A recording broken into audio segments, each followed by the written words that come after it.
Welcome to the CrossFit Alioth Unleashed podcast, where we discuss health and fitness, mindset and business with your host, Coach Lloyd. Don't forget to follow us on Instagram at Alioth Unleashed, where we post updates and teasers on our upcoming guests and podcasts. Here we go, another episode of the CrossFit Alioth Unleashed podcast. Bit of a special podcast today. Again, I have 3 guests with me, and it's the 3 people that we have been covering through the Open. They are indeed 3 Alioth heroes and members of the gym. I've got Sam to my left and Aanyah and Pat to my right. Good afternoon. Yo. How are we feeling? Lloyd, yeah, feeling good. Yeah, you happy to be on my podcast? I'm very excited. So excited. Aanyah? So excited. Aanyah's so nervous, but we'll get through it. We're just going to start with a quick introduction for each and every one of you. Just going to tell me who you are, what you do, and how long you've been doing CrossFit for. So we're going to start with Sam, unfortunately. We'll start with him. Yeah, okay. Hi. Hi, yeah, I'm Sam. I'm 32. I have been doing CrossFit for 3 years now. I'm a teacher in Dubai, living the dream, trying to find time to train. That's about it. Amazing. Aanyah? Hello. Hi. Who are you? What you do? And how long have you been doing CrossFit for? My name's Aanyah. I'm 17. I'm a high school student and I've been doing CrossFit for almost 3 years now. Yeah, so the same amount of time as Sam. And Sam's a lot older. And a lot worse. And worse. And Pat? Right, yeah, my name's Pat. I've been doing CrossFit at Alioth for about 1 year now. I'm a trainer myself, but still pretty new to CrossFit. So awesome. So we are here to basically talk about yourselves doing CrossFit, and more importantly, just going to discuss your performance on this year's CrossFit Open, whether it's your first year, such as Pat, or I think your third year for Sam. And yeah, I can't believe it's on your third year and you're only 17. That's crazy. So we'll start with Pat. It was your first Open this year. How did it go? yeah, it was a bit of a shock. Mm-hmm. But yeah, I just threw myself into it like most things, and I think I did all right. I think I did okay. Yeah. It was tough. It's probably one of the hardest physical things I've done. With competition and stuff like that, I'm used to doing more team stuff like rugby and football. But this was it was like the first time I've had all eyes on me for an extended period of time, and it was hard. Like I felt the pressure.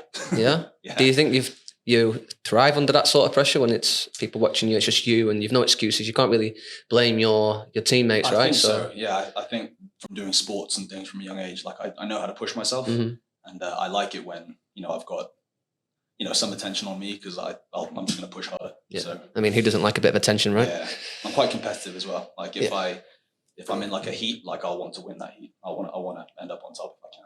Good. It's a nice place to be at. So yeah, it was your first Open. I did tell Carrie Zimmer, who is the stat queen of the CrossFit Open, that I had you 3 on the Open podcast. So she's given me a few stats here. So Pat finished 1,457th in the UK, which for your first year is, really good going. I can't remember my first year, but it was definitely, must have been times 10 of that. So for your first year, mate, I think you smashed it. In Europe, you finished just over 8,000. All right. I don't know how many people that's out of. But. So I'm not sure how many it was, but the cutoff was for the next round was 6,015. So you just missed out a couple of thousand. And to be honest, mate, a couple of thousand is just a couple of reps more in a workout. Yeah. It's not a lot at all. So I think you just missed out. You finished up 86% in Europe. So the top 4%, if you will. And yeah, you had to be 90 plus to reach the quarterfinals. So you literally just missed out. So for your first year, you've not done too bad at all. Right. Nearly just made them quarterfinals. Stick with it, mate. Aanyah, it was your third year in the Open. How was it for you this year? I think this year I tried to use the Open as more of like a way to just enjoy the community we have at the gym, because it was also during my mocks. So I had a lot of mock exams. Mock exams. I'm not a teacher, I wouldn't know. So I had a lot of other things going on. So I kind of just used and a lot of studying. So I used that couple hours we had at the gym to just try and enjoy it and be around everyone and support each other. And did you enjoy it? Yeah. Yeah. What did you enjoy the most? Did you enjoy doing the open workouts the most, or did you enjoy spearing people on? And yeah, being around other people, I think is nice and sweet. You're always smiling. I think that's just a nervous smile that she does. Third year in the Open, you've improved every year since you've been in the Open. So you started off your first year. Again, this is courtesy of Carrie Zimmer. 83,000 in 2021. You then moved up to 63 around that mark. And then this year, 51,000 out of God knows how many. So you've improved literally every year, which is great. And if you carry on doing that, give yourself 4 or 5 more years and you'll be in the top 1,000. So you're going in the right direction. Sam? Yeah. You got worse. So well. Oh God. Again, third year in the Open. How have you found it, Matt? This year round? Yeah, it's been fun actually. I'm sure we'll talk about this a lot more, but the first 2 years particularly the first year, I put so much pressure on myself to I was obsessively, I made myself injured after the first week. No, what was the dumbbell snatch and box jump overs? What was that, 21.2 or something? Yeah. Made myself injured from it. I was like, I'm just not doing that again. So, but I don't think I worked definitely didn't push myself as hard as I should have done, let's say. What, in the first year or this year? This year. Okay. But that's okay. I don't mind. How come you think that was then? Did you have mock exams going on as well? Yeah. I was marking mock exams. No, I honestly, my training is in a really good place, and I don't want to have to take 3 days off to recover from a 15-minute workout, which I know is probably not the correct point of view about the Open, but I really enjoy where I am at training wise. So I think, I definitely could have done a bit better on reflection. Yeah. And maybe not let the pressure of 15 people watching me. I judged you for that first workout. Remember? Yeah, I mean, I think we'll cover that very shortly with the workouts. Probably just panicking. Yeah. I mean, it's 3 workouts. They go around, they come around pretty quick. And like you said, a lot of people watching it can be quite daunting. But I think one of the reasons why we decided to cover you in this sort of 3 that we have is because people have seen sort of the improvements that you have made over the year since, the last Open that we've done. You've trained pretty hard. You've got some PT sessions in with James, and you're starting to improve. You're starting to get your handstands now, and so on and so on. So I think that's one of the reasons. Even though you didn't take the Open maybe as seriously as you'd liked, so you didn't push yourself as as you'd have probably thought, but within the year, I think you've improved quite a lot. Third year in the Open, you moved up this year 250 places in the UK, which is a result, into just over 4,000 place in the UK. And you're in the top half of Europe, which is, again, pretty decent, 59%. Again, and I'll talk about this later, I'm sure, this is not my life. I don't... No, exactly. My goal is not to be... And I think that's important as well. It's yes, the Open is sort of a big event for the gym, CrossFit as a community, and everybody associated with the gym, but not everybody takes it as serious as some people. Some people just want to come in, be around the community, spur their friends on, like Aanyah, and just do as well as they can on their day. And if that's not 100%, then so be it. We just move on, and life does carry on, and there's another workout the day after. So I think it's good that we've got 3 different sort of aspects on how to tackle the Open this year. Why did you decide to sign up for the CrossFit Open, Pat, in the first place? Because it's your first year, right? What made you sign up? So I just kind of fell into it, to be honest. I've been training a lot with Anchor and Cowie, 2 of our other members, and they were both like, "Come on, man, let's do it." So I was like, "I'm not really sure what this is, but yeah, sure, let's go for it." With CrossFit, I find it, because my background's sports, and then it was bodybuilding for a long time, and I was getting so bored with that. And then suddenly CrossFit came around, and I felt almost a renewed enthusiasm for working out. I'm excited to come to Alioth. So this was another gear up doing the Open. I was like, okay, let's have it. Was it more to challenge yourself, compare yourself, use it as like a benchmark? So next year, you know. Yeah, a bit of both. Definitely just to see where I'm at right now. Because I've started thinking, okay, well, it's more of a numbers game now. Because bodybuilding is just like, okay, how do I look in the mirror? Now it's like, okay, there's a number to this. I can get better. Yeah. So that's where my mindset's at now. Good. Yeah, I mean, we all want to look good in front of the mirror, but I think that comes with, doing CrossFit right, doing the things outside the gym right as well. And it's not just how you look, it's performance related as well, exactly. Which I guess your goalposts have sort of changed now from physically looking good, which obviously you still do, but now it's more performance based, which is sort of CrossFit, right? You want to be able to get 100 kilo snatch or a sub 3 minute Fran, whatever it might be. It was very humbling. My first CrossFit session was, I think it was like Karen, like 150 wall balls for time. And I just dragged my butt through that like it was awful. Yeah, we've all been through that first experience of a CrossFit session. Aanyah, you've done it before. Was it easier this time round? I don't think it was easier. No? I think my first year, I kind of did it after like 2 or 3 months after being in the gym. So I didn't really know what to expect. And I was just kind of looking for a way to make more friends and get to know more people. And I think this year I cared a lot more. Also, like knowing that it was going to be my like last full open here because I'm going to move away and everything. So I didn't even know that. Yeah. Just dropping that bombshell on us. I mean, last open here. Never. I know. It's not going to be the last. You're going to be back at some point, right? Hopefully. This will be the year that you make the games. No pressure. So go on, carry on. But yeah, I think I was just a lot more like, I forgot what I was saying. This year's open compared to last. Yeah.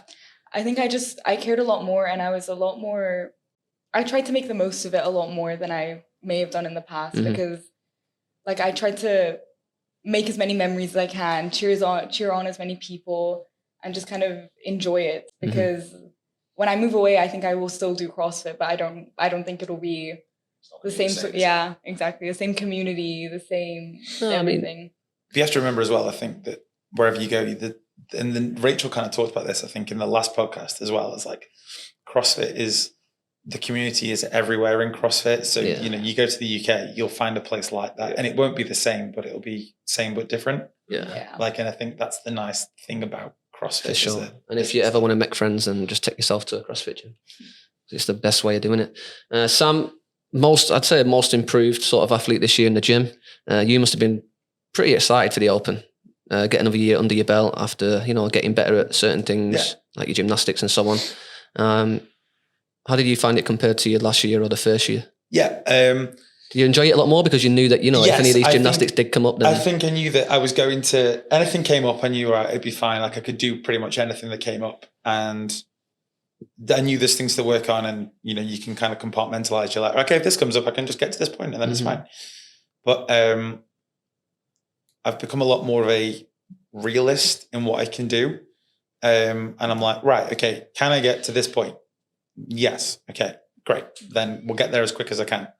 Am I going to die and fucking hate every single wall walk that I do in a workout? 100%. But am I going to do those 50 double unders unbroken every time? Thank God, yes, I am, to kind of match up. So I feel like I knew myself a lot better this year. Your strengths and weaknesses, right? Yeah, so I knew that I was like, right, if I have to take an extra 20 seconds to do wall walks, that's okay, because I can do more double unders unbroken, which Pat can attest to. No. They were beautiful. They were very smooth. And that's great. And I think for me, that's what I've learned is that do 3 workouts, benchmark my entire progress throughout the year. Like, of course they don't, but do they give me a little bit of things, they tell me things I need to work on? Like my wall walks are still shit and I still need to work on them. Am I allowed to swear on this podcast? Of course you can. Great. Okay. So yeah. So he says, and it's fine. There's things to work on. And then that's when I go to my coach. I'm like, James, this is my list of things we need to fix. And he's like, okay. That's another 10 PT session. Yeah. He's just like, great. He's like, that's ching, 10. Jesus, you met me. It's at least 30. Yeah. So, and yeah, I genuinely remember doing workouts in the Open where I've like got upset, got stressed out. And I'm like, at the end of the day, this does not pay my bills. This isn't my entire life sphere. So it's okay. Yeah. I think you looked at it well. this year with regards to strengths and weaknesses, and that comes with a bit of experience as well. I don't know if you found this, Pat, on your first CrossFit Open, but when you do CrossFit for a long time, you do understand what your strengths and weaknesses are. Yeah. Where you excel, what sort of exercises are good for you or what aren't so good. So when you do see a workout, let's say 23.1, where you had rowing, toes to bar, wall balls, power cleans and muscle ups, you should be looking at that and coming up with some sort of strategy, thinking, right, I'm good at rowing, I'm not so bad at toes to bar, then power clean's going to be heavy for me, and I'm not so bad at muscle up. So you come up with a strategy, and I think that comes with experience. Yeah. Do you feel like when you looked at a workout this year, Pat, you were sort of strategizing a workout, or do you just go ahead? So much. Yeah, right. Just kind of like start and then. And that wouldn't surprise me because it is your first year, right? Yeah. I think next year you will start to do that. And I think during your course now over the next year to next year's Open, you need to start doing it in classes as well. You know, realize that there is a strategy and try and stick to it. And, you know, it plays a big part in having to complete a workout. The one with the rowing and the wall balls, and each individual piece I was comfortable with. Yeah. But when you string them all together, and then you add that fatigue in there as well, it's just like, oh my God, like again, I wasn't expecting to feel like this at this point of the workout. And again, it's how you look at the workout, right? Yeah, exactly. It's like you looked at it individually, but did you look at it like, and the muscle ups after all that? Exactly. You know, after you've done 50 toes to bar and your core is fried. I think caught two of the messiest muscle ups you will ever see on video. Oh my God. Have you posted those videos? Just like curious. Which ones? The one of you doing the messiest muscle ups. Manam did. Oh, they're there. Great. So before the Open, Aanyah, did anyone give you sort of any advice going into any of the workouts, or before you started the Open? Did people give you any advice? I think especially before the first workout, I was quite nervous because I didn't have my toes to bar. Mm-hmm. And I remember going to the class the day before and telling Rachel that I can't do toes to bar, so I'm probably going to have to scale it or do something. And I remember her so clearly just being like, no, you can do them. And I was like, I can't. And then that day I ended up getting my toes to bar. And then on Saturday I ended up doing all of them in singles. Mm-hmm. And I remember just being so like freaked because I didn't expect it at all. But proud. Yeah. So I think you did 27 toes to bar, right? Is that right? Or did you No, I finished them. Oh, did you? Yeah. Oh, damn. I got the wrong scores here. Yeah, I'm so bad. But that's good. So you did 50 toes to bar in a workout, and beforehand you couldn't do any. Yeah. Yeah. So that was the advice. Basically, the advice was you can do it. Yeah. And you did. Did you promise yourself anything going into the workouts, Pat? Let's say point one, for example. Did you promise yourself something like, like promise myself to get a couple of muscle ups, for example? Yeah, I said I want to get to the muscle ups. Yeah. I was like telling everyone like I'm going to get to the muscle ups. I'm going to get to the muscle ups. And then thank God I managed to string a couple together, I was happy with that, even though they looked terrible. Yeah. Still got up there. Yeah. Again, I think that one or two muscle ups must have put you up a lot of places on the leaderboard, right? Mm-hmm. So that's good. How was you feeling going into the Open? Did you watch the announcement? Or was you in bed sleeping like me? I think I did. I think I was actually. Did you? No, I don't think I stayed up on purpose. I think I was just awake. Probably Aanyah was probably like Instagram messaging me at midnight saying, "Have you seen the Open? Have you seen the workout?" Yeah, I saw it and I was like, "Okay, that's fine." I was like, "Yeah, whatever. Like I can do everything in there." And again, I was like you say, like you had a strategy. I was like, "Okay, I can row." I think it was a text to James at like 10 a.m. I was like, "Am I doing it this?" He was like, "Yeah, I do fives." I was like, "Okay, all right, it's fine." Like, so what was your strategy on? So hang on, let's just tell people what 23.1 was first. So with a 14-minute AMRAP, you started off with a 60 calorie row, 50 toes to bar, 40 wall balls, 30 power cleans at 61 kilos for the guys, 43 for the ladies, and then if you could, 20 muscle ups. So what was your strategy going into that workout?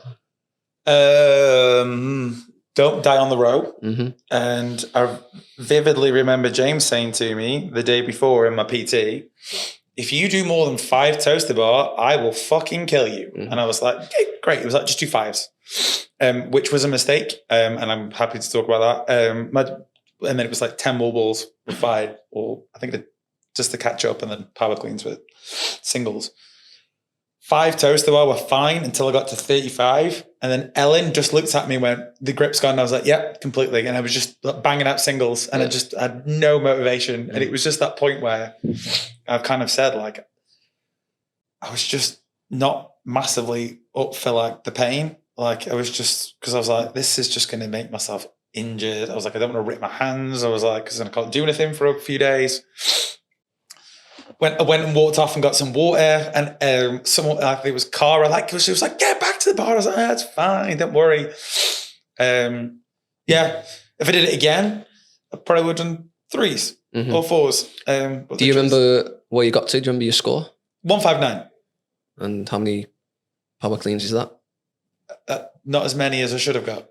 Definitely not as many as I should have nine got. power cleans. Yeah. Like, so what was the deciding factor? The toaster bar, yeah? Yeah, but it shouldn't have been. If you'd have broke it down. If I broke it down to 3s or 4s, and not kind of, because I think I got to 35, and then it was like, okay, this is okay. And then I tried to do another 5, and then I was just like, nope. Again, this is the experience of knowing that you've got a lot of toaster bar to do. And how to break it up. I don't think I've ever done that much volume of toaster bar. So you learn as you go, and you learn about yourself. You know, you learn you can't do 50 toaster bar in sets of 5, and you just got to break it down. So if you did it again soon, then you know next time you'll attack it differently. Yeah, when I did that, when I got to the toaster bar, I was thinking, before the workout, I was like, oh yeah, I can do these in like, I'm fine with toaster bars. 5 sets of 10, no problem, Big sets like, 8 to 10, but as soon as I got to the bar, I was like, oh my God, my hands. I kept the row super, super gentle though. I was rowing and Ellen was judging me, and she was like, I was like 1200, and she was like, okay, you're 1200 all the way. And I'm like, yeah, I'm not sure if I'm going too quick. I think I should have slowed down the row actually. But again, like, you live to learn, but you do. No redos. So ain't got time for that. For you, Pat, what was the limiting factor in that workout then? So with that particular workout, the environment in Alioth is awesome, but I felt like I didn't have like the setup that I wanted. So I felt quite rushed, like going into that workout. Like, I think Wasif was judging me, and he was like, yeah, Pat, you need to change your bar, and you need to, is this your rower? Like, no, okay, oh God. I didn't have the bar that I like, and it was a bit slippy. So I just felt a bit rushed going into that workout. So now I know for next time. For sure. Make sure, give yourself. That's massive, mate. Before you start a workout, you got to be comfortable. You got to be happy with what you're doing. It was like don't let people rush you. Yeah, it was like 3, 2, 1. Oh God, I got to put my feet in, and so it can be a bit manic over at Alioth for the CrossFit Open, but obviously if you feel like that, just step out and then go on the next heat and make sure that you are actually ready. Yeah. Did you stick to your strategy on that point 1? I didn't really have one. No? Okay. No, that's fine. Just to get past the toaster bar, or? Oh, I didn't even think I would get past it, because also I remember on the day I tried to do a couple to see how well, and I couldn't to see how it went, and I couldn't get any. So then the whole time on the row, I remember just looking at Jess, like being freaked out if I got there and wouldn't be able to do any. And then I managed to finish them, so I was happy. Yeah. Yeah. And then I just remember her yelling at me to pick up the wall ball. So I did a couple, and then I died. I mean, I think we all died. I think that's really good, because no matter where we're at fitness-wise, whether, you got 10 to 20 muscle-ups out, or you got all muscle-ups out, or whether you got to the wall balls, or whether you struggle doing toaster bar, I think the best thing about it is that we've all got something in common, and we all tried 100% on that workout, and we all did actually die at the end. So that's a great thing. Let's move past point 1 now, and let's go on to 23.2, which for me was probably my favorite workout, even though when I did look at it, I thought, that's boring. But I quite enjoyed it. That was the 2-part workout. So 23.8, it was a 15-minute AMRAP of 5 burpee pull-ups into 10 shuttle runs, which soon got hard. And then after that, you added 5 burpee pull-ups every round. And that was for 15 minutes. So a lot of burpee pull-ups and shuttle runs for 15 minutes. Sam, what did you think of 23.2? Do you think... Part A or Part B? Part A. Part A was... I was really glad that you were judging me in that, because I did it on our Friday afternoon. I did PT, and I was like, I can't bother to come on Saturday morning. I'll just get it done. I hate burpees with a passion. Do you think it was a good test of fitness, or? See, this is the thing. Like the shuttle run distance for me was so. It was, how far was it? It wasn't that far, 25 right? feet, yeah. Yeah, it wasn't that far. So for me, I didn't feel like I could. There wasn't really a speed in that. Like, I couldn't run as quick as I felt like I could. By the time you thought you could speed up, you was already done with your shuttle run. You were turning around, weren't you? So, So I feel like that was just the breaker between, that was your rest, right? For your burpees. So I feel like the workout was, how much can you suffer with burpees? Which in that respect we had a 7-minute burpee challenge in a long time ago in the Open, right? So I think there's the progression from that, and good. The community of CrossFit in general has progressed from a 7-minute burpee challenge. So maybe a 12-minute whatever burpee pull-up challenge is what people need. So it was nice. Aanyah, was you looking forward to this one after getting 23.1 out of the way? Or was you just nervous as the first one? Or was you a bit more relaxed now? 1 week had gone? I think I was a little less nervous because I knew that I could do everything in the workout. So I just kind of went into it with a little bit more of like okay, I know I can do this, even if I didn't get maybe as far as other people. But the runs got to me a lot more than I thought they would. And I remember I kept getting no reps because I wouldn't run all the way, and I didn't notice because I was so just like, I want to get this over and done with. And then I remember going from part A to part B, I didn't think I could. I fully died on the floor. And during the runs, my shoelaces came undone as well. So that doesn't surprise me. So then I remember after that, I was like lying on the floor and I just gave my foot to Jess.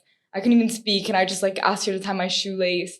And then after, I remember everyone telling me like, you were rolling around like a dead animal because of how much I was just like, I died basically. Again. Yes, yet again. Pat, for you, was it a better test for you personally? Did you enjoy it more? I think that one was probably my favorite one. Yeah. Because I had a number in my head of what I wanted to hit with the thruster. Oh, hang on, we're not going to the thruster yet. We're on point A. Point A. Okay. So your shuttle runs and your burpees. Yeah, the burpee pull-ups and the runs, that was on paper, that in my head was like, oh my God, that sounds horrendous. But the run felt smooth. There's a couple of clips of me dying online, but no, it was good. I didn't mind that as much as I thought I would. You definitely didn't push hard enough then because it was horrible. I had you just going like, come on. And I'm like, yeah, but I do have part B to do. I know I can do better at that than most people. So we'll move on to part B. Part B was, you basically, was it straight into a 5-minute? Yeah, you have a rest? Straight into, there's no rest. So you basically finished that 15-minute AMRAP of pure fitness and lung busting sort of workout into a 5-minute basically time cap to complete a 1 rep max thruster, which in 5 minutes I'm probably thinking in about 3-4 lifts maximum if you was lucky. So go on, Pat, what did you think of that part B?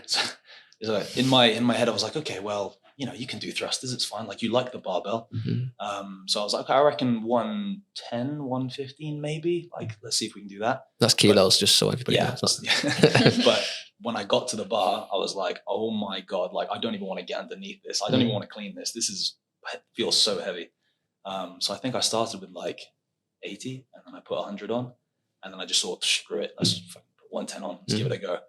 And Munem was there with the camera, and like, I think Mike and Manal were there watching me do it. And I think I got out of the bottom, started pushing it up, and I thought, oh God, I've got this. And then my arms just gave out, and I think I ended up dropping. I think your core went as well, right? Yeah, like your core just went, your arms went to jelly, and I fell backwards. I remember seeing that. And I was thinking, if there were people, because I did this in open gym, if there were people behind me, I probably would have killed like 3 people because I'd took like 10 steps backwards with the bar above my head. So you ended up with 100 kilos, right? Yeah. It's decent thruster. Yeah. Aanyah, what did you end up with on your... So once you died on the floor, as we just established, and people were trying to get you up and lift and do a thruster, how many lifts did you do? Do you remember? No, but I did more than I wanted to, because on one of my lifts I failed because I went into a push jerk. And then I remember everyone cheering, and I was like, okay, it was fine then. And then I remember Jess going, that wasn't a rep. And I was like, no. So you did it again? Yeah, I did it again, and it was fine. And then I had one more attempt after that. Do you remember what the weight was for you? I ended at 57, I think. 57 kilos. Yeah.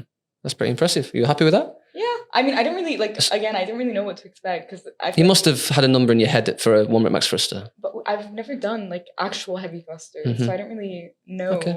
I think sometimes that can be better. I think sometimes if you have an expectation and you don't hit that, I think sometimes it can work out better. Like, I remember like first moving over to UAE, and I'd always worked out in kilos, and then I came over and I was working out in pounds, and you're just putting weight on the bar, and then I'm hitting a snatch and I do the conversion, and it's like a PB snatch even without me thinking. So I think it can work out better sometimes than not having an expectation. And Sam, what about your thruster? How did that go? You filmed it, so it was pretty great. It was 15 kilo PR for me, which I thought was quite nice. 15 kilo PR. Yeah, and I actually think I still probably could have done more. Yeah, for sure. So 210 pounds, which is, what was it, 90 kilos? Yeah, 90 and a bit kilos. Something. Yeah, it was fine. I was very sensible in the sense that I knew that this was probably going to be the better part of this workout for me. Mm-hmm. So did you take part A little bit cautiously? I remember I had 10 burpees left of the 25 and you were like, come on, you can finish this. And I'm like, if I do these 10 burpees, I am going to be dead for the thruster. Mm-hmm. So I made the conscious effort in my head to just go slow. Took a minute, got my shoes on, put a belt on. I started at 60, which was a stupid mistake because I was so warm from the amount of pull-ups. I was like, I could have just gone to 80 straight away.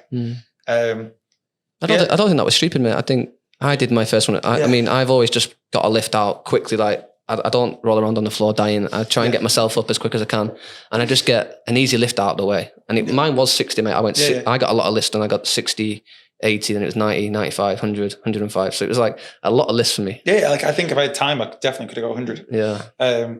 The goal was for no lifts, and again, bit of strategy with James. He was like, power clean the bar. Mm-hmm. Do not squat clean the bar. Because if you squat clean and you catch it wrong, you're going to fight it in the bottom to get back out to get your positioning.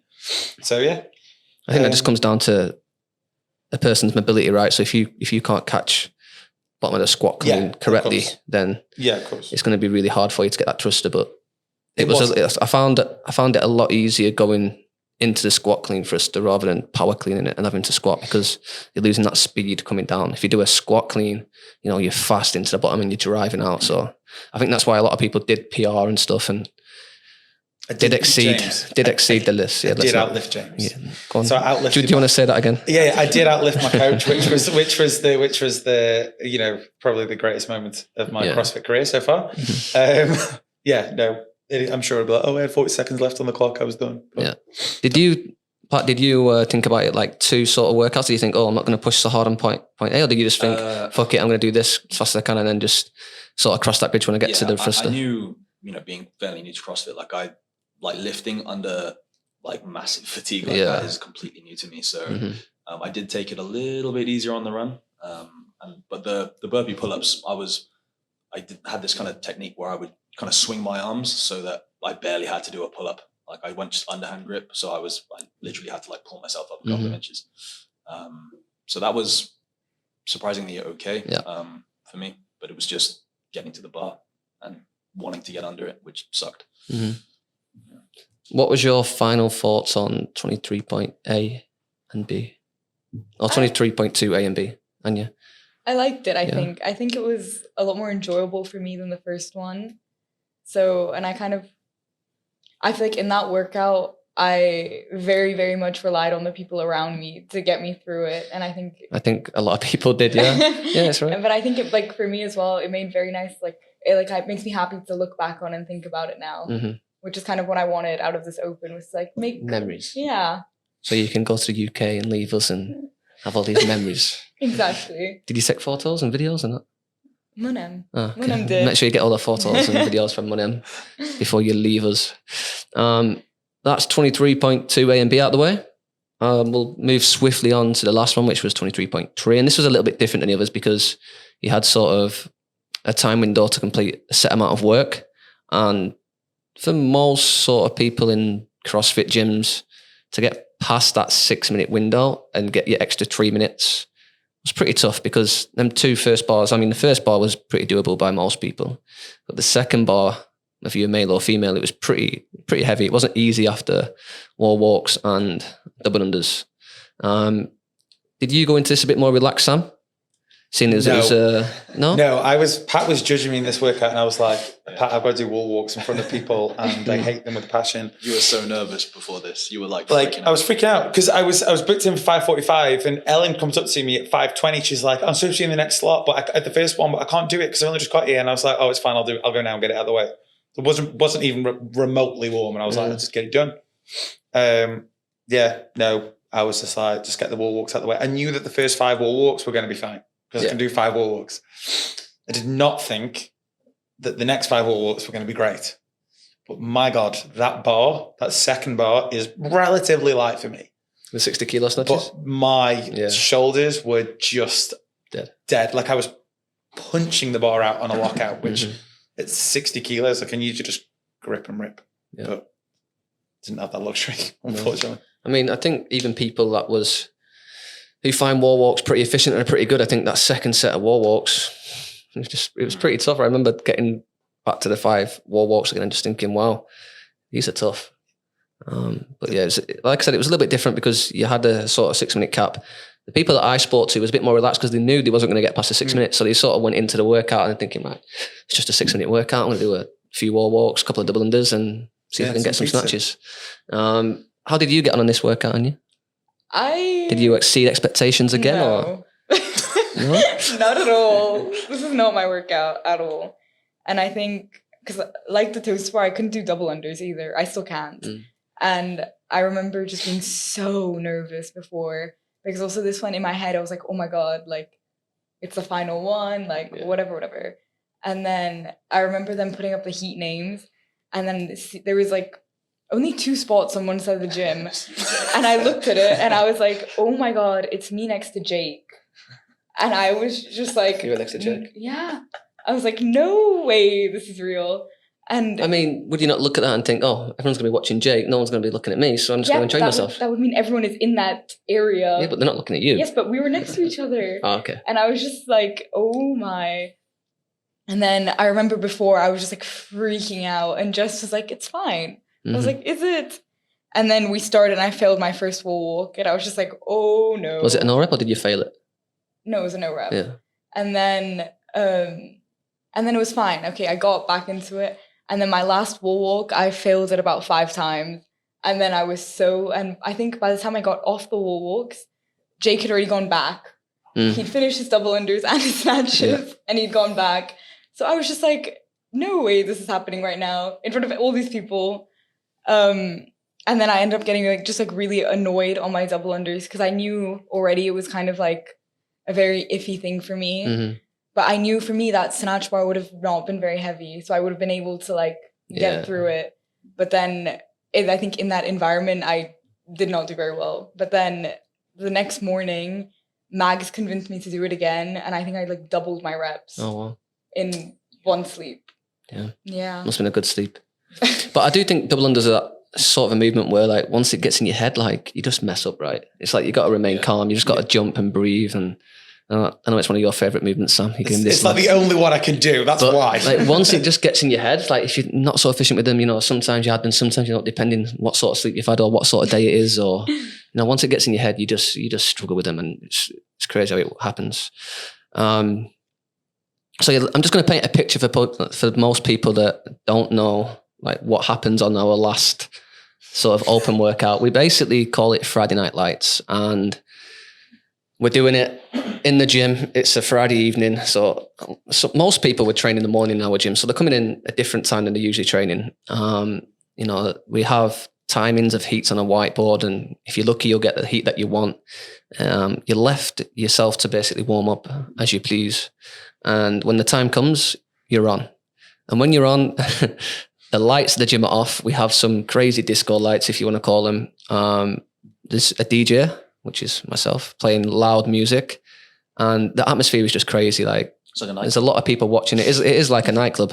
So you can imagine doing a workout, the best of times in the gym when people are watching is pretty daunting. But then when you're doing it in a Friday Night Lights and there's a lot of people around the gym and space is limited, to be honest. Sensory overload. Yeah, there's a few people that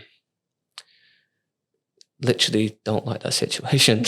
I was getting a lot of people telling me that, they're going to do it again because they didn't feel comfortable or whatever it might be. But that's Friday Night Lights for you. A lot of people do succeed under that sort of environment.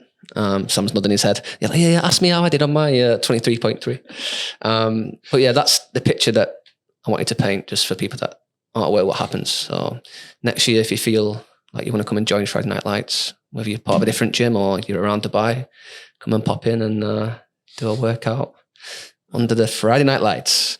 So 23.3, it was basically 5 wall walks, 50 double unders, and then 15 snatches at the lightest weight. Then again, it was 5 wall walks, 50 double unders, and then you did 12 snatches at a heavier weight.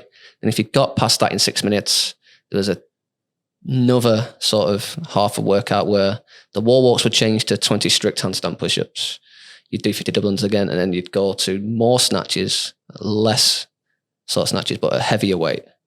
Who got past that 6 minute cap? Who got past the 6 minute cap? I managed that. Yeah, so I think Pat out of you three was the one who just managed to get past that cap. How did you get on when you passed the cap? Where did you get to? So before the workout, I told myself, I do this a lot, I want to get to this part of the workout. And I said, right, I want to at least get past that 6 minutes and just see what happens. Is this based on you setting yourself goals, or is it you like comparing yourself and seeing other people's scores and thinking, I can do that? A little bit of that as well. Yeah. Like there's a little bit of me kind of, every time I come into the gym, I'm like, oh God, I wish I could do that. Yeah.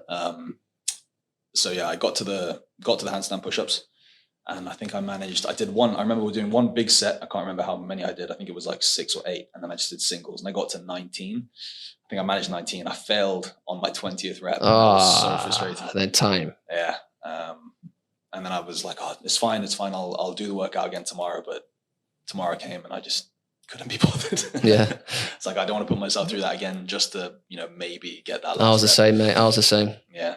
So frustrating. But I was happy with it. I was happy I got past the 6 minutes. And I think maybe if you'd have got that one extra strict handstand push-up, you might have been in the top 90%. They got through to the quarterfinals. Where did you get to? Because you said that you did it again the day after. Oh,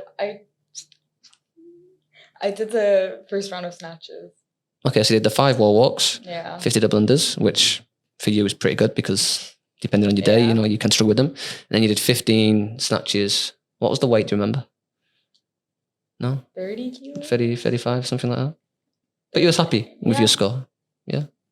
Oh, good, I'm happy. And Sam? 5 snatches out of the 60 kilos? Is that what it says? I don't know. That's what it says. You got 130 reps. Yeah, that's right. Yeah, so 5 snatches at 60. Do you remember much of them snatches? No. Again, they're just a lot harder right after the wall walks and double unders. Yeah. Crazy. Which was your favourite workout of the 3 then, Sam? Well, definitely wasn't 0.3, was it? Do you know, I actually think that 0.3 probably was my favourite. Yeah? I like the fact that I suck at wall walks, and I like the fact that I enjoy double unders, and I like the fact that I enjoy snatches. And it was 6 minutes long. Like, who doesn't love a 6 minute workout? Right. Yeah, for sure. Yeah, I'm never going to pick a workout with burpees, and I'm never going to pick a workout running. So for me, I really enjoyed that last workout. I think it was, for me, it definitely just highlighted that I really need to sort my wall walks out under fatigue. Yeah. 5 is no issue now, but when my shoulders are gassed. So what are you going to do about it? Probably complain and then just not do it till next year. Till February next year. Mm-hmm. Have you told James your little goals that you obviously want to do more walks under fatigue? No, it's not. He knows now. He knows now. It's fine. Well, give it 3 weeks. You might listen to it by then. No, but I think you're right. I think most of these workouts, having to do them under fatigue is a different sort of level. Like most people are, you might look forward to doing a muscle up. You've just got your muscle up. You can't wait to do these muscle ups. You're looking forward to them. But having to get to these 20 muscle ups, your heart rate's super high and you are fatigued. You're hoping for a couple of muscle ups, but you get there and life just smashes you in the face and you physically can't get one because you are literally fatigued. A group of people screaming. You feel heavier. Yeah, it's crazy. So I think you do have to train with some sort of intent, I do it a lot. I like to do ski and handstand push-ups or handstand walks as well and just fry sort of a certain muscle group. I like to do a big bodybuilding session for an hour and then go and do a lot of rowing into rope climbs and rowing into bar muscle ups. So I think training with intention of under fatigue is quite important. So try and fit some of that in this year. I think for me, I don't know that this is just not. Yeah, again, it just comes with experience, right? Yeah, I am. This is not my job to know this, right? Mm-hmm. That's why I pay people to tell me what to do. Yeah. And that's why one of the reasons that I do it, because I'm I want to get better, but I have no idea how to get better on my own. Mm-hmm. So it's just the easiest way forward. Yeah, for sure. What was I? I'm the one that's stuck now. We're going to edit this out, aren't we? How did it go for you in general? And was you happy with your performance, Pat? Yeah, I was. again, it was my first one. So I just thought, no expectations, just go for it. No expectations, just send it on everything and just see how well you do. But no, I had fun. It was good. Yeah. I think my favorite, funnily enough, the one that hurt the most was probably 0.2 for me. Because I remember just finishing the run and the burpees and lying on my back thinking, oh my God, I've got to get under a heavy bar. Mm-hmm. But I was like happy with my effort on that one. Like I didn't kind of take a backward step. I thought, screw it, put on another 10 kilos. Fuck it, let's just go. Mm-hmm. So I was happy. I was still in that mindset to do it. But yeah, I'm enjoying it so far. Yeah. Would you have done anything different looking back now into any of the workouts? 0.2, I would have done what you did. I would have started up maybe a bit light to get one in, and then I should have maybe put on 105. Yeah. Because I'm sure that would have went up. Yeah, but for me, I wish I'd have put 110 on. Yeah. So it's like you can't win. Yeah. I wish I'd have had a little bit more time to do 110, or I wish I'd have just jumped to 110, Yeah. So I think everyone's different. Yeah. Right. But across the 3 workouts, I had fun. Like it was all of them were fun for me to do. So good. What about you? Looking back, would you have done anything differently, Aanyah? Or did you just enjoy the moment and making memories? It's like a walking Pinterest quote. I think it's a good thing. I think it's a good thing that you look back and you wouldn't have done anything different. Yeah, I mean, because for me, I don't think it's like that serious. Mm-hmm. It was kind of just more for fun. Yeah, which I think that's important because I think most members do it for fun. Yeah. Yeah. Out of how many members? Probably maybe 2 or 3 actual members, not coaches, made it through to the next stage. So most people just do it for fun, which there's nothing wrong with. Just make sure next year that you have more fun and you actually do it, because we're not letting you leave the country and then not do it next year. What about you, Sam? Has it sort of set a fire in you to train harder this year, become more motivated to maybe take it a little bit more seriously? Or I think my goal this year is to not freak out when I need to do well in something. Like I crumble under pressure. And the Open has shown me that. I was trying to not put pressure on myself for the past 2 years, and I still somehow managed to do it. And I thought if I'm blasé about it, then be okay. And even though I was trying to be blasé about it, I was still freaking out when I had to do 10 wall walks. So I think, Sam, you'll be fine, mate. Just take a breath. And I'm like, no. I was like, have you done 10 wall walks? He's like, yes. I was like, so I think for me, it's learning how to cope when I've got 10 people watching me, because I want to just be left alone most of the time. Yeah. And I think does that put pressure on you? What, people watching you, or do you put the pressure on yourself? I think, it's that I feel like I have to perform, and I'm like, no one cares what I'm doing. Quite frankly, it's true. It is like you think everyone's watching you and they're judging you. But yeah. And everyone wants you to do well. Yeah, and that's what is. Everyone's watching you to cheer you on, not because they're going like, oh, this bastard's going to screw off, isn't he? And I think that's just what you got to kind of learn, is that the community that Aanyah kind of talks about is so motivational and wanting to do well. I think that's important as well. Even when just in the gym, not even around the Open, but in the gym. I've had people I spoke to recently who maybe just starting CrossFit for the first time, and this person felt like people was watching her and she felt like a little bit out of place. It's like, relax. It's like nobody judges you at CrossFit. We're all in the same boat, no matter how fit or unfit you are. We're all pushing to our maximum effort, and we literally all end up on the floor at the end of the workout thinking, what the fuck have I just done to myself? No matter how fit or not fit you are. So I think that's a good thing that for CrossFit, especially around the Open as well, that you got to know that, try not to put pressure on yourself, because like you just said, Pat, nobody actually cares, to be honest. Like you said, we always want you to do well, but nobody cares what score you got. Even today, the workout today with what was it? What was the?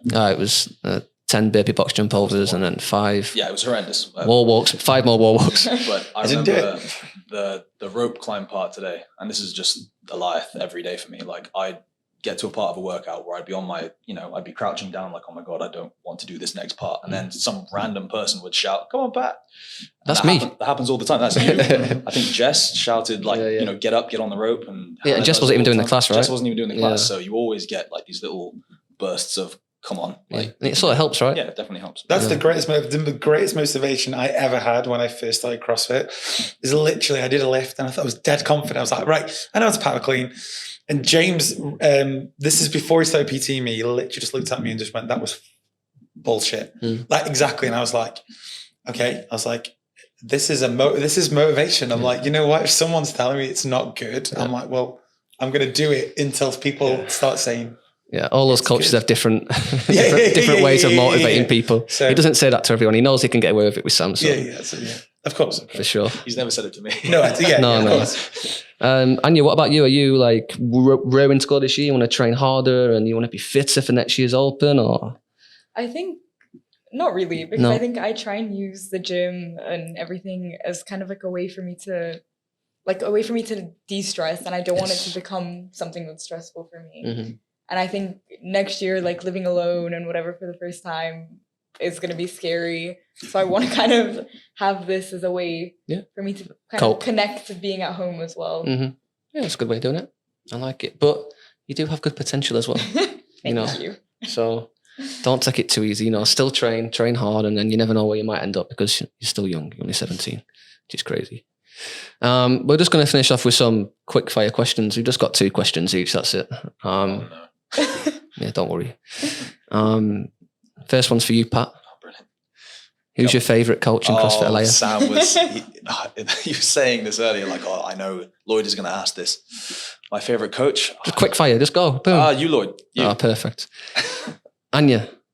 Rachel. No, different question. You got a different question. We'll edit that out. Please don't, it's funny.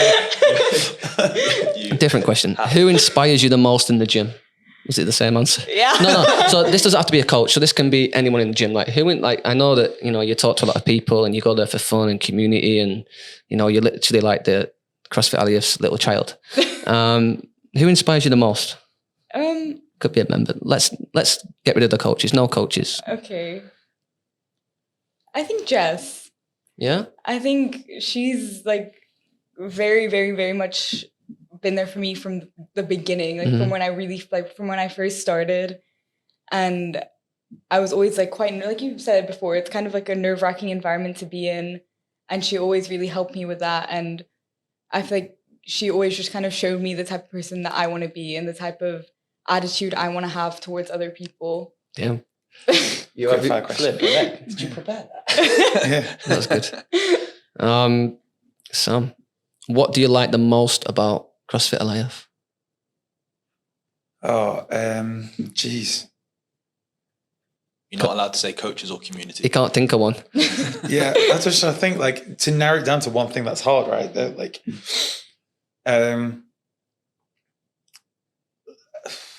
the fact that everyone there wants to be better than they are, and it forces you into that mentality. For sure. Like, you cannot be bad there because you don't want to be, because you don't want to be the bottom of the pile, let's say, because you, not in a bad way, but because you want to grow and get better with your friends as well. Sure. That's the answer. I like that. Nice one, Sam. What's your favourite movement and why? My favourite movement? Yeah. And why? Any movement? Yeah. A CrossFit movement, obviously. Yeah, it could be anything. I was like, bench press. Because I like doing it. My favourite movement? I like cleans. Yeah. I've recently started really enjoying cleans. My mobility before, it's probably because of this, I wasn't able to do it. Oh, mate. Now my mobility is, exactly. Now my mobility is to a point now where I can, do squat cleans fairly comfortably, and I'd say that. Yeah, I think that's a good point as well. Like when you notice things like a change, not just performance wise, but mobility is a big one. Like if you're mobile and you can get yourself in positions, things come a lot easier. Yeah, I remember the first time I went to like a barbell class, and it was cleans, and we were doing squat cleans and split jerks and things, and my wrists were killing me. Yeah. I just couldn't get my elbows up, and I couldn't even keep all 4 fingers on the bar when I was doing cleans. I was like ending up with 1 and 2. You feel all the pressure like around your wrists and arms and hands, don't you? Now it feels relatively smooth, and I don't wake up the next day like, oh God, my wrists. Yeah. And that way the weight kind of increases up as well, which is great. That's Pat. We've got Anya. What's your main goal when it comes to fitness or CrossFit? That was to you, Anya. trying to think. What's your main goal? I think a lot of people my age don't really have like a fitness sort of life. I mean, maybe they kind of do a season of school sports which lasts a couple months, but they don't really have like a consistent like way of movement. And I think I'm very glad that I found something that I genuinely enjoy and want to do. Yeah. And I'm glad that I have a way to keep my body healthy, which I know a lot of people my age kind of don't. Yeah. You sort of got the other way, right? Yeah. Think about other things rather than fitness. No, but that's good. I think it's good that you have a good mindset for such a young age, and you want to obviously, you know that moving well now is going to set you up for pretty much a good life coming up, which is good. Last question for Sam. How would you picture the CrossFit Sam in 5 years' time? Games. Oh, no, because my knee hurts too much already. I mean, like I said, mate, you've been improving. So how would you see yourself in 5 years around the gym now? That's a really good question, Lloyd. And I don't know what the answer is. You're finishing a good one. Yeah.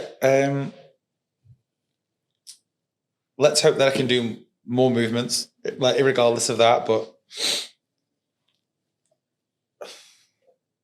I feel like there should just be, I don't know, it's really hard to say where do you want to be in 5 years' time, right? Like, of course I want to be shredded and massive and whatever, but like, I just want to go in with the same attitude as I just kind of talked about. Like, I want to go in and still be like, I still want to get better. Yeah. And I think I don't want to rest on my laurels. And I was having this conversation earlier with somebody just saying, like, I was like, oh, I've got sloppy in my high hang snatch. And it's like, yep. I was like, well, I need to fix that. And it's like small things like that is that I still want that kind of reflectiveness of going, that needs working on, and kind of learning from that. And, you know, I'm not saying I want to do quarterfinals because some of the workouts I saw today looks awful, but I just want to be happy and still fit and living the dream. I'd like to be able to go into any CrossFit gym and just crush any RX workout. But it's funny, right? Yeah. And I know this is... I think that was one of my, like, when that happens as well, CrossFit just becomes a lot more enjoyable. Like when you know that there's a movement on the board that you can do, it's like, okay, I'm good. So you're not walking into a gym if you was on holiday or whatever, coming to CrossFit Alioth. Whatever's on that board, you know you can do it. It becomes much more enjoyable. But that's the great thing about Alioth, right? Because you can go in, everyone in CrossFit Alioth is so fit. Like, and you go to, I went to the UK for Christmas and the people there, super lovely guys, all scaled the workout. And I was like, I cannot be the fittest person in Stoke-on-Trent. Probably are. Probably am. But like people were scaling their standard workout. And they were like, oh, we have this really, really awful CrossFit Christmas workout. And I was like, okay. And I was panicking myself about it. And I looked at it. I was like, that was Tuesday. I was like, yeah, I was like, our Saturday sweat is worse than that workout. And I think that's the great thing about life, right? Is that the standard of the programming and everything else is super challenging. And so you want to rise to that challenge, right? Yeah. And I think that's why when we go other places, and you'll no doubt, I'm sure, find that when she goes to the UK, that she'll probably be a lot better than she think she is in comparison. Yeah. I think you'll be in for a good shock when you actually have to clean away your own stuff and, put your bags out of the gym. Don't come in with your bag and pop it by the rig, because that's not allowed in most gyms. But ours, people do get away with murder in our gym. Literally. So, yeah, I think, go on, Pat, what were you going to say? I just said I did that today. Yeah, I mean, a lot of people do it. It's one of these things that when I first moved to Alioth, it really got on my nerves, but I just sort of looked past that now. And yeah, it's been 2 years yesterday that I've been at CrossFit Alioth. A little bit of an anniversary podcast. I think that's a good note to, unfortunately we don't have any sparkling Frio water to pop today. That was my fault for not telling Diego, but next time. I think that's a good note to finish on. Thanks for joining me. I hope you've enjoyed yourselves and we got through it safely, Aanyah. Yeah, miracle. I know, you didn't even cry. No tears. Thanks for listening, guys, and we'll catch you next time. Thank you to our main podcast sponsor, Frio Sparkling Water, and a huge thanks to all you guys spending time watching and listening to our Unleashed podcast. Don't forget to hit follow, like, share, and subscribe to our channel.